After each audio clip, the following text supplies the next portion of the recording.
Shalom, Boker Top, buenos días. Pues ya estamos una vez más aquí en la clase que hemos estado dictando acerca del judaísmo del Nuevo Testamento. Y hemos comenzado con el libro de Marcos y hoy vamos a cerrar con la ayuda del cielo con el capítulo número 10, en donde pues Marcos va a relatar una situación que va a llevar a Jesús a la entrada a Jerusalén. Ya por mucho tiempo Jesús ha estado enseñando en Galilea, que es donde inició su misión, su ministerio, su trabajo, su tarea. Y pues esto tiene sentido porque eh, es el lugar más propicio para poder comenzar un ministerio como él lo hacía, en donde está buscando confrontar a la población para desarrollarse hacia la divinidad, pero también está haciendo un reclamo genuino para que los líderes religiosos de aquella época pues precisamente hagan una interpretación correcta y apropiada del mensaje divino de la Torá.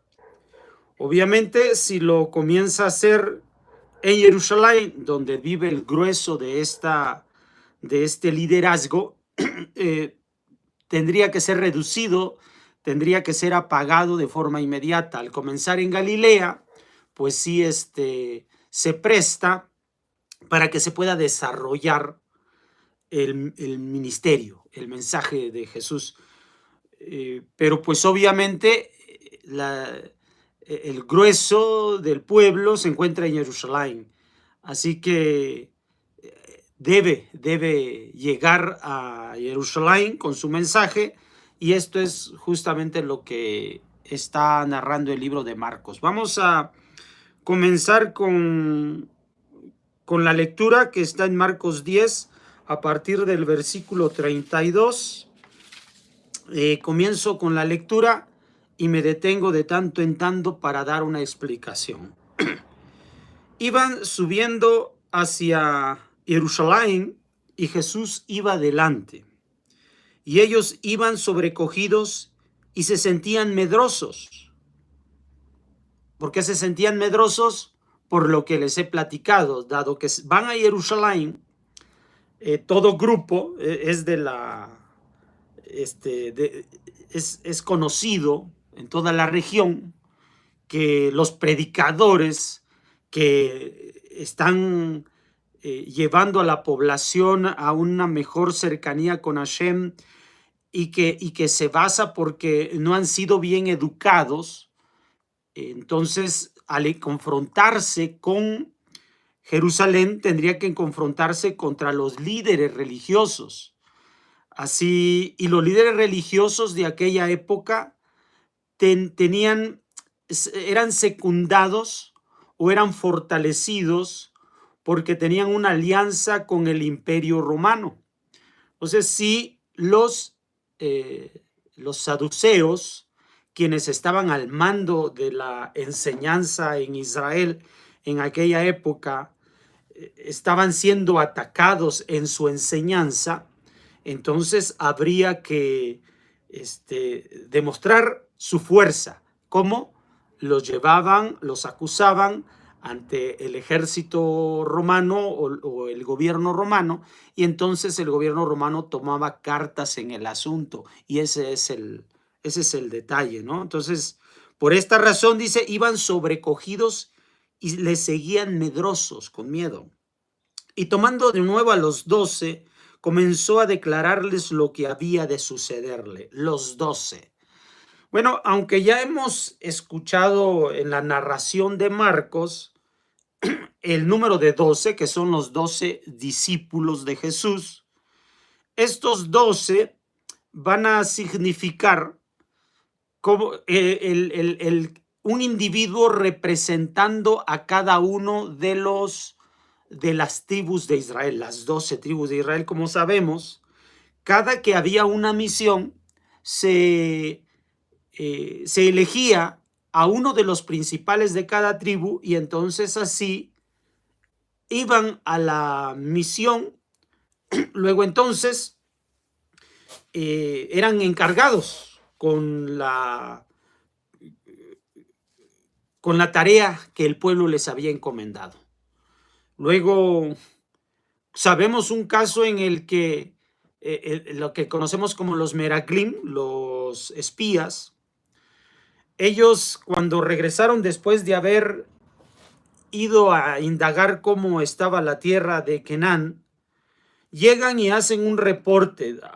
Más bien se hacen dos tipos de reportes. Un reporte positivo, que es el de que da Joshua ben Nun y Caleb ben Jefoné, y luego un reporte negativo, nombrando mala fama de la tierra y la imposibilidad para poder ocupar esa tierra de Canaán por medio de 10.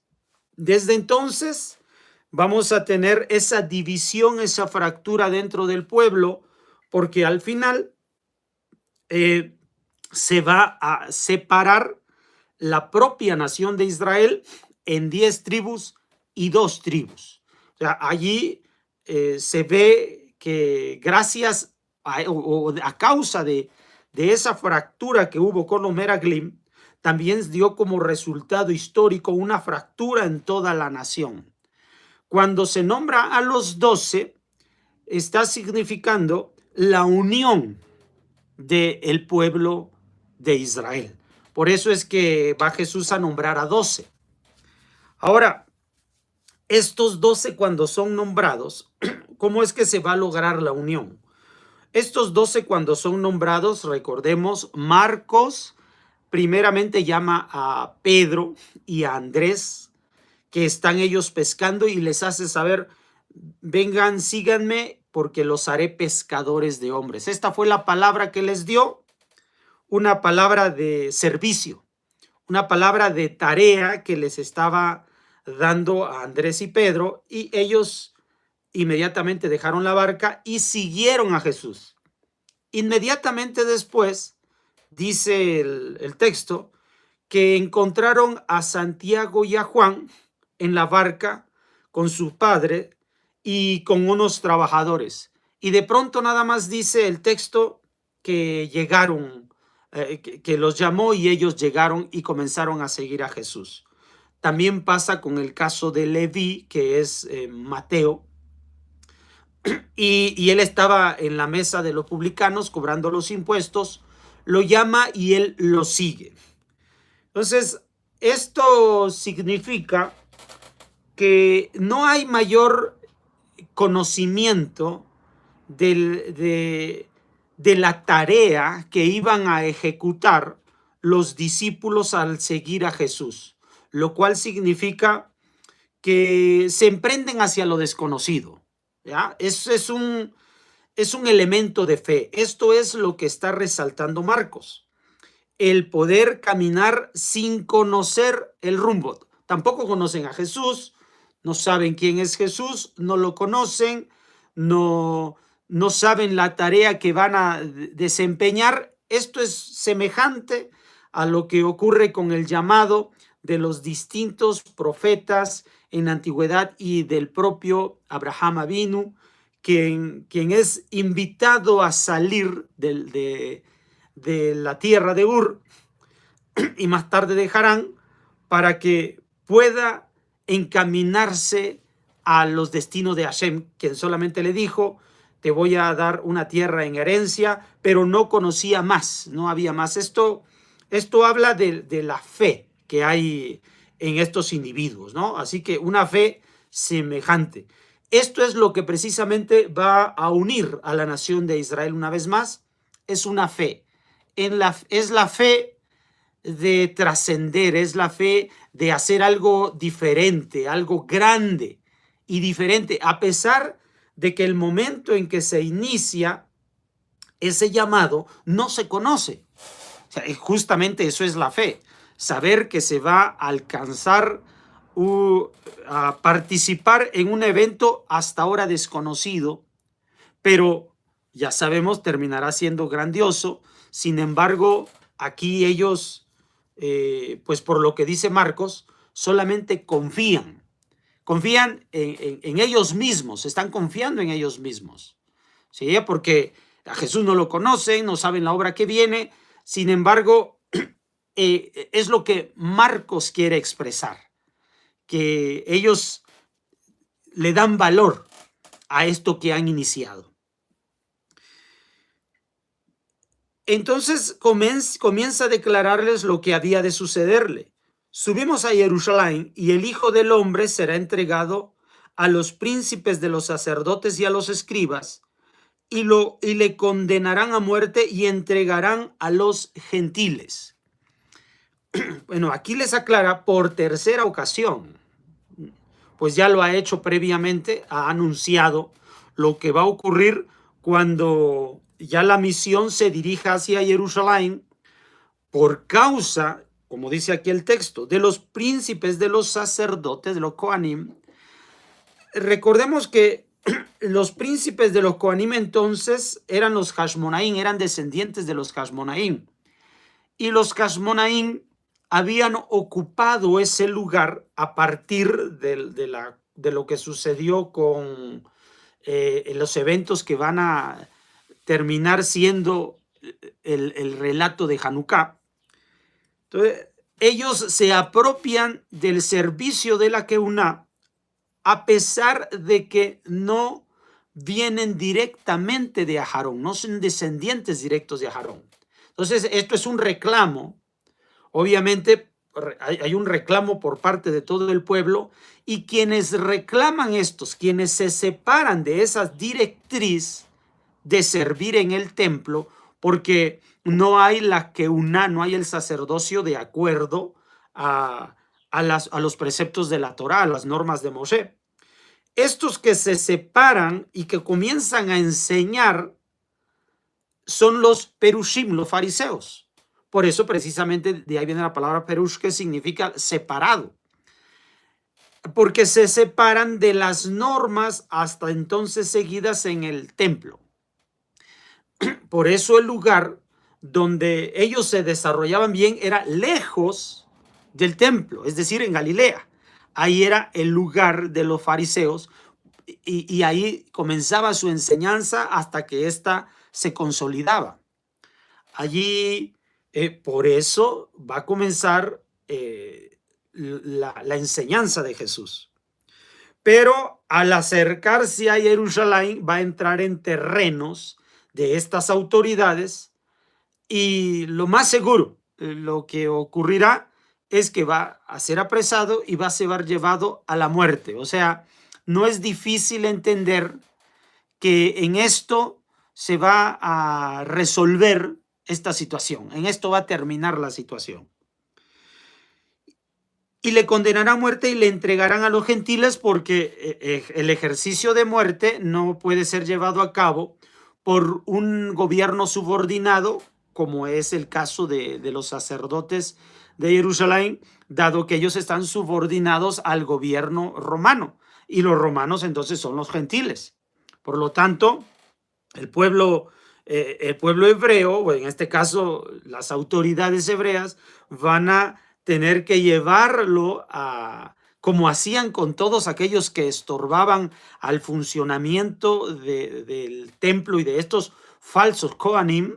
Entonces, pues los llevaban a la muerte. Se burlarán de él y le escupirán y le azotarán y le darán muerte, y a los 3 días resucitará.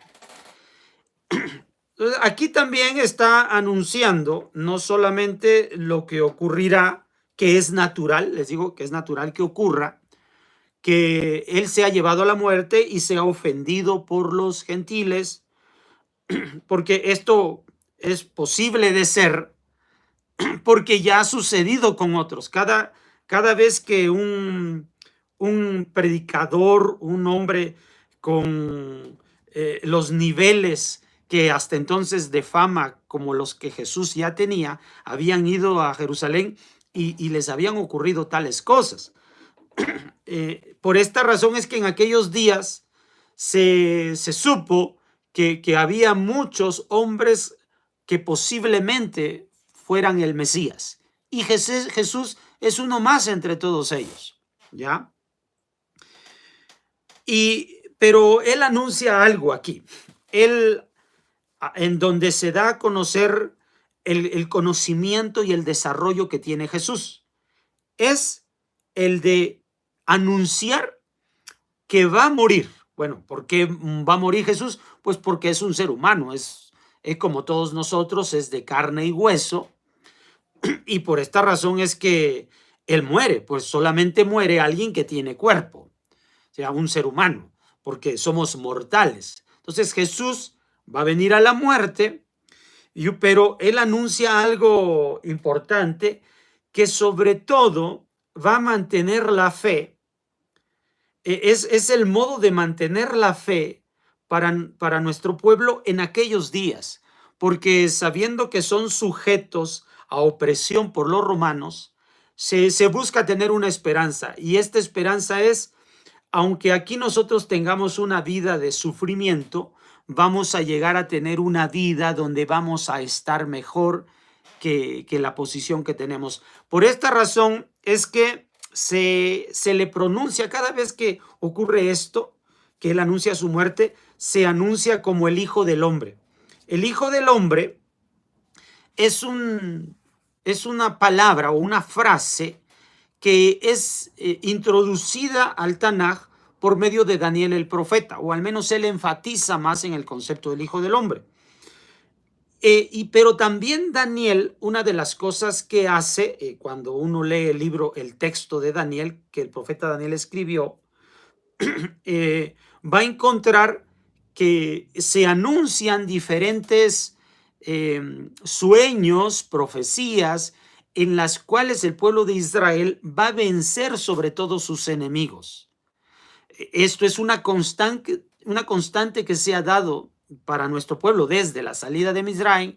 Fue el caso de los persas, será el caso de los griegos y será el caso de los romanos, y esto es lo que justamente lo de estos dos últimos es lo que anuncia proféticamente Daniel, y lo hace con una frase de un representante. Hay un representante dentro del pueblo que es conocido como el Hijo del Hombre, y este representante del pueblo de Israel es el que va a provocar el derrumbe de estos dos imperios, tanto el griego como el romano.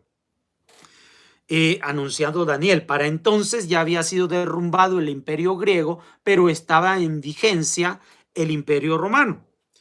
Entonces él da una esperanza, ¿no? Una esperanza que era conocida por todos en aquel tiempo, que es la de la resurrección. ¿Qué es la resurrección? Es un concepto que les digo, se da a conocer más dentro del judaísmo. O sea, la Torá escribe poco, sugiere algún concepto acerca de ello, pero la Torá lo enfatizará más, o el pueblo lo enfatizará más, este conocimiento, a partir de que comienza a gestarse el judaísmo, es decir, en esta época.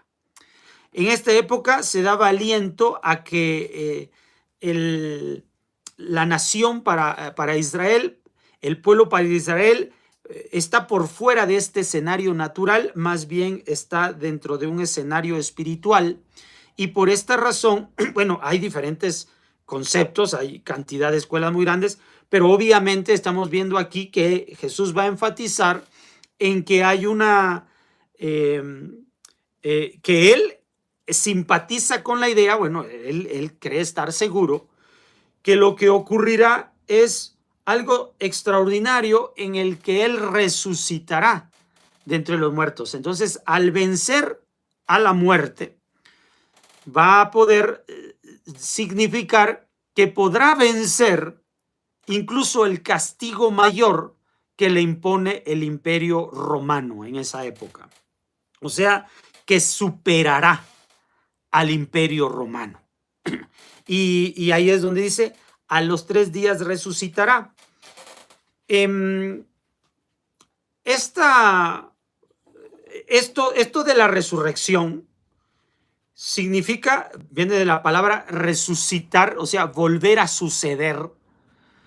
ya que nosotros somos un suceso, es decir, cuando venimos a este nacimiento, nacimos a esta vida, nosotros sucedemos en este mundo, acontecemos en este mundo. La resurrección significa que volvemos a suceder, pero obviamente involucra un aspecto diferente al modo de vida que tenemos hoy aquí. Porque si volveríamos a suceder para, para tener las mismas características, cualidades e instintos y tendencias que tenemos hoy, pues no sería nada diferente. Más bien se usaría la palabra revivir para tener una vida otra vez semejante a la que tenemos. Más se dice, se usa de la palabra resucitar porque es volver a suceder, o sea, tener un cambio. Pero ¿de dónde es que viene ese cambio? ¿Cómo es posible que una persona pueda volver a suceder, es decir, resucitar,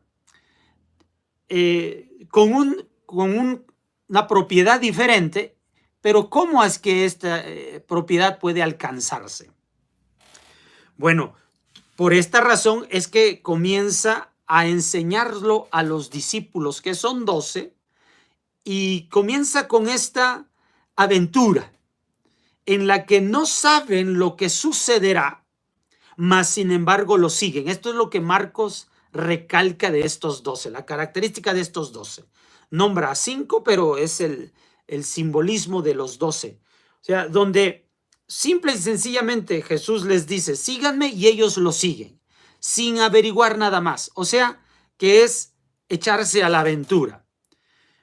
El hecho de que nosotros pensemos que podemos resucitar de entre los muertos es echarse a la aventura, es saber, es no saber lo que hay allá adelante, pero sin embargo estar impulsados porque sentimos que es lo mejor, que por eso nos abalanzamos hacia adelante, hacia el frente, para poder trascender, a pesar de que no conocemos el camino que se va a caminar.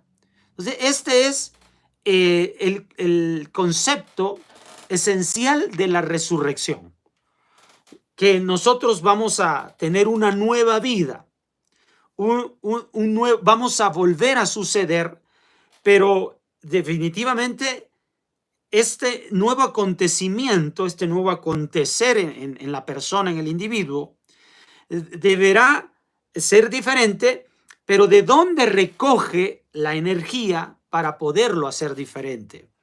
Ahí es donde se acercan Santiago y Juan, los hijos de Zebedeo, diciéndole, Maestro, queremos que nos hagas lo que te vamos a pedir. Se acercan Santiago y Juan. De los relatos del llamado de estos hombres, Andrés, Pedro, Santiago, Juan y Mateo o Leví, el llamado que no se menciona más, o sea, donde Jesús no hace se acentúa el llamado que tiene, es para con Santiago y Juan. Por esto, Santiago y Juan representan utensilios, instrumentos más dóciles, más entregados a este anhelo de estar apegado y trascender y crecer en el conocimiento de la divinidad. Pedro, Andrés, Mateo necesitan un poco más de palabras para que sean movidos a caminar, pero al final de cuentas dejan la comodidad en la que viven todos ellos para seguir un camino que no está anunciado lo que sucederá. Pero los dos hombres que se describe o se puede atinar por medio de lo que dice Marcos, que son de un corazón más, con mayor intención hacia caminar hacia eso desconocido, para salir adelante, para trascender, son Santiago y Juan, sobre todo Juan. Por eso es que va a ser llamado más adelante el discípulo amado. Bueno, dice, queremos que nos hagas lo que te vamos a pedir. O sea, tienen un anhelo. Díjoles él, ¿qué queréis que os haga?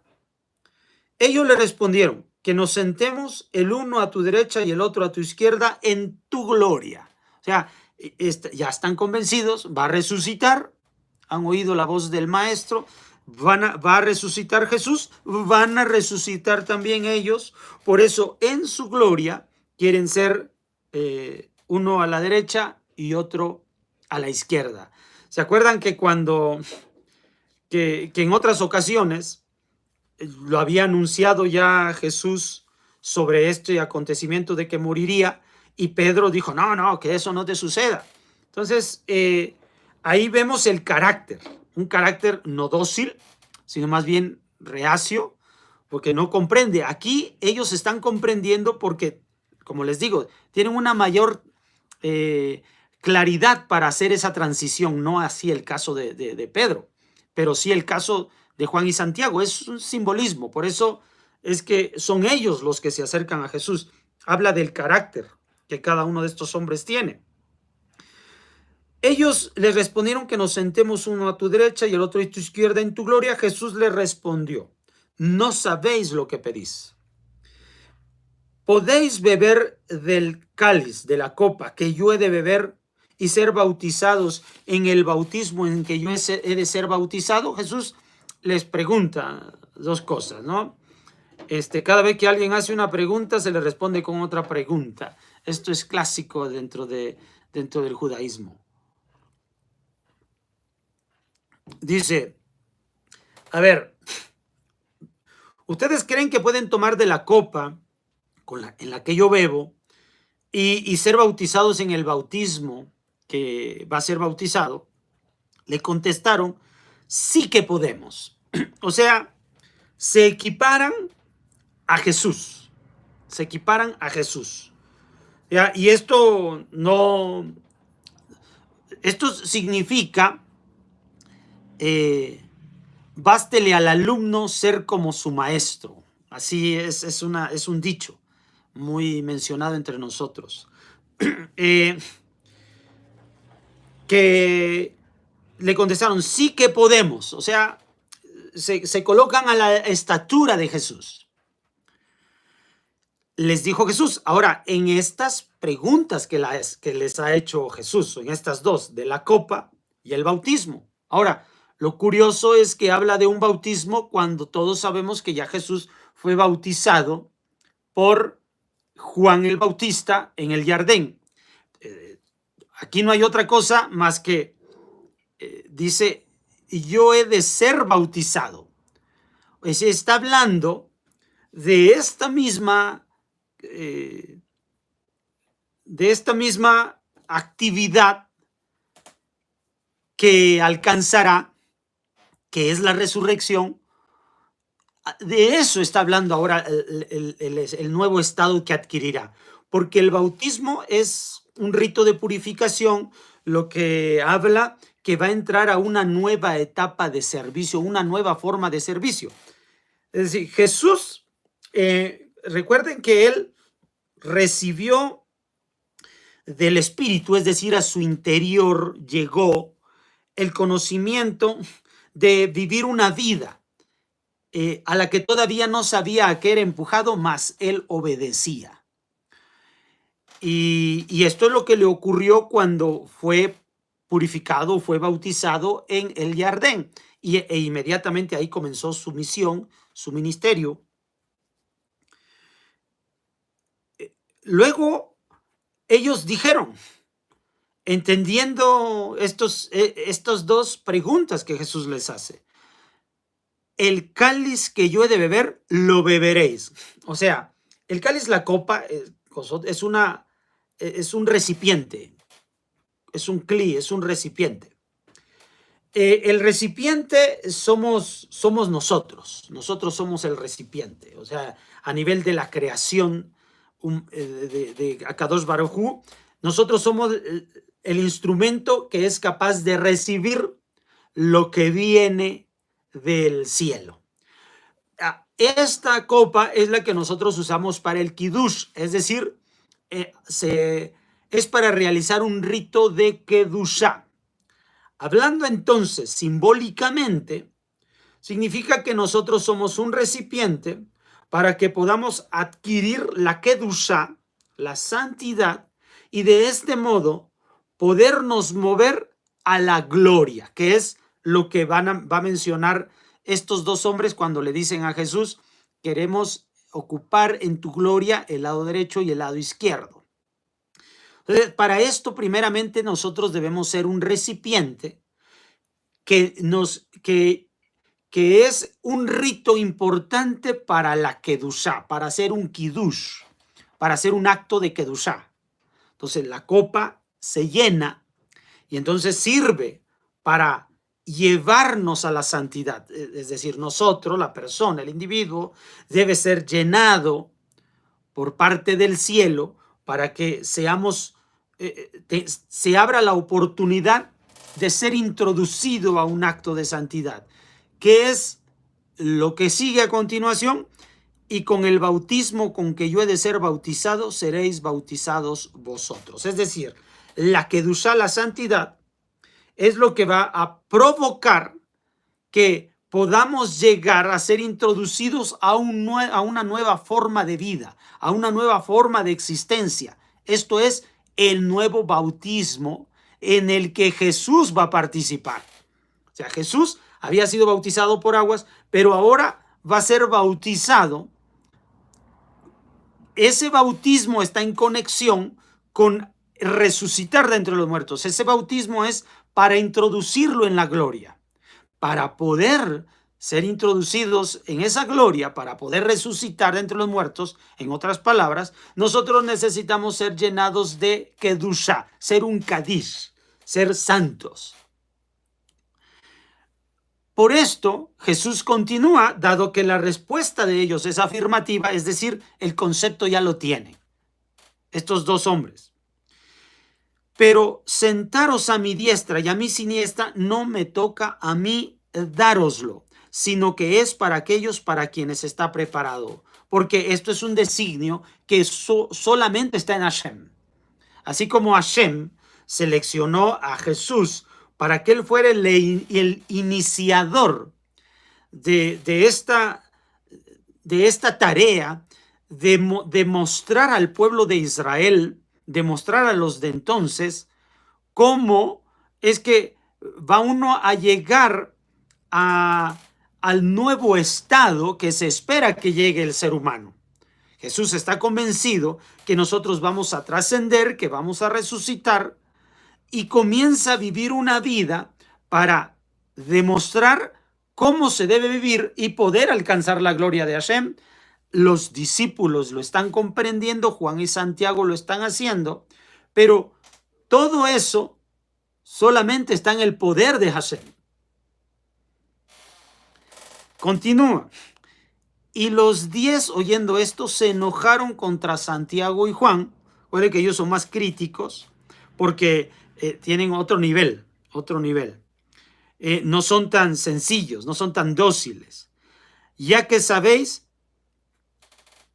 pero llamándolos Jesús así les dijo: ya sabéis cómo los que en las naciones pasan por príncipes, las dominan con imperio, y sus grandes ejercen poder sobre ellas.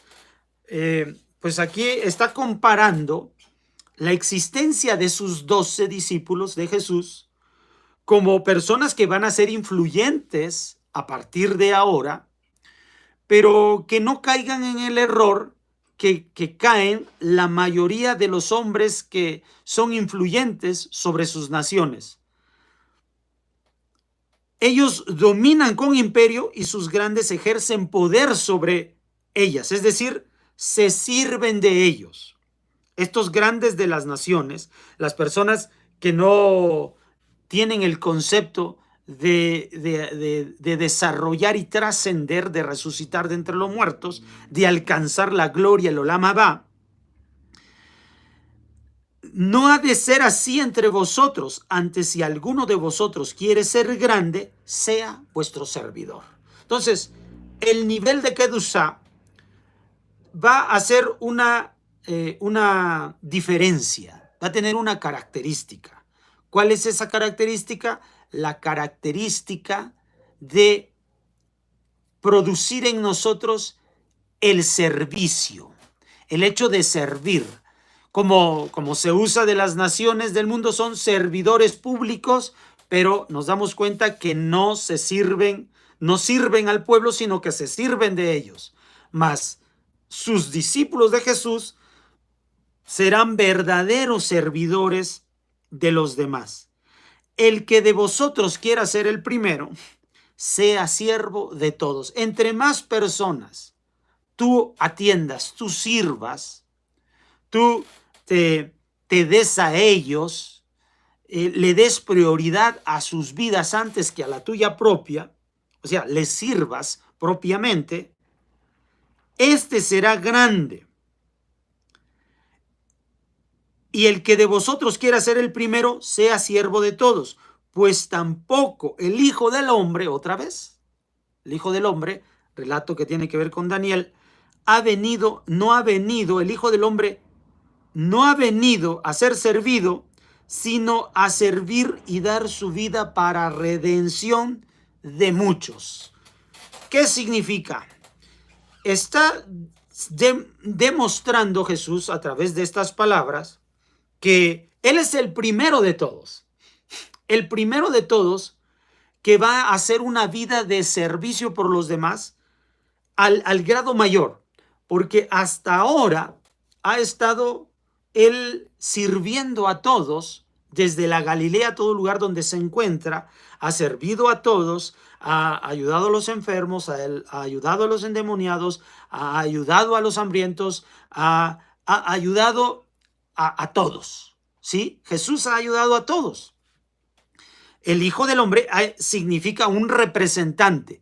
Un representante es aquel que indica el camino para los demás, para que los demás sigan ese camino. Porque Hijo del Hombre tiene que ver con un hijo de la humanidad, o sea, alguien que representa a la humanidad, como el caso de Adam Arishon, como el caso de Abraham Avinu, como el caso de cada uno de los líderes de Moshe Rabenu. Y ahora Jesús está siendo ese ejemplo a seguir. Ese ejemplo que deben seguir todos sus discípulos primeramente, pero la idea es que todo el pueblo pueda seguir la vida de Jesús, los estándares y vidas de Jesús. Por eso dice, para dar su vida para redención de muchos. No significa que su vida, que lo que va a suceder es que él con su muerte le va a dar al hombre le va a dar a la humanidad un pase que le permita llegar al reino de los cielos, a la gloria. No, de ningún modo, porque justamente le está diciendo aquí que para que la gente pueda llegar a la gloria, les está diciendo que deben tener niveles de kedushá, de servicio, que tienen que tener su vida en servicio de los demás. Por lo tanto, no es una oferta de regalo, no es un pase gratuito lo que Jesús está pronunciando aquí, sino más bien todo lo contrario. Lo que Jesús está diciendo es una exigencia de vida de servicio, y por eso dice, para dar su vida para redención de muchos, porque les va a mostrar el camino, a estos discípulos les ha de mostrar el camino de cómo alcanzar la gloria. No es que está dando un obsequio de gloria, está mostrando el camino que deben andar. Por eso se usa la expresión Hijo de Hombre. Ahí entonces da a dar un ejemplo de esto. Y llegaron a Jericó. Al salir ya de Jericó con sus discípulos y una crecida muchedumbre, el hijo de Timeo, Bartimeo, un mendigo ciego que estaba sentado junto al camino, oyendo que era Jesús de Nazaret, o sea, ya es conocido Jesús de Nazaret por todo lo que acontece. Hay un hombre ciego que estaba por allí sentado, oyendo que era Jesús de Nazaret. Él no ve, comenzó a gritar y a decir, Hijo de David, Jesús, ten piedad de mí. Hijo de David. ¿Por qué le dice hijo de David? Porque hijo de David es precisamente el término que se usa, que en aquel tiempo se usaba, para describir a un posible Mesías. O sea, ante él se está presentando un descendiente de David. No significa que este hombre, él es ciego. Él, por fe, por esta fe, él está creyendo y está convencido por lo que ha oído de Jesús que es posiblemente el Mesías. De ahí que lo sigue y le dice hijo de David.